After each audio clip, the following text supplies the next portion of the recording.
I think it was a shift in their approach and their thinking and how they were, how they're led and how they want to engage with their future students, and how they want to attract new students and perhaps attract students from different backgrounds than traditionally Oxford has attracted students from, and want to bring them from their historic Welsh kind of schools which they have strong relationships with.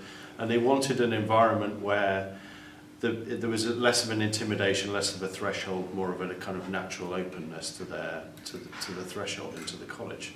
You know, their beautiful kind of gatehouse is stunning, but it's intimidating for some people. They wanted other ways of being able to bring people in, bring school groups in, bring 12-year-olds in from rural Wales, and be able to explain to them what a college was and how it could be for them.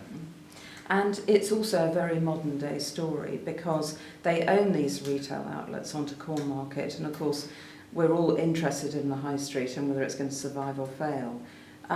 It must be very welcome that they're putting energy into those frontages on Cornmarket. Well, it's a wonderful combination of things because it's about a college wanting to look out, a university wanting to look out, retail outlets in a very public place, but on a street that's going through quite a lot of change. And so all of these elements have been brought together on quite a tight, urban, high-profile site to try and the challenge for us is to resolve them and to come up with ways that, you know, sort of education. Traditionally, mixes of or uses that are separate are brought together on one site. Retail with education, with kind of historic college life, all brought together on one site and sort of blended. So are those retail outlets going to be and look very different to how they were originally? Yes, they're going to. I mean, the model is shifting dramatically from sort of probably large units to smaller units. We're very close to the beautiful Victorian covered market on Market Street.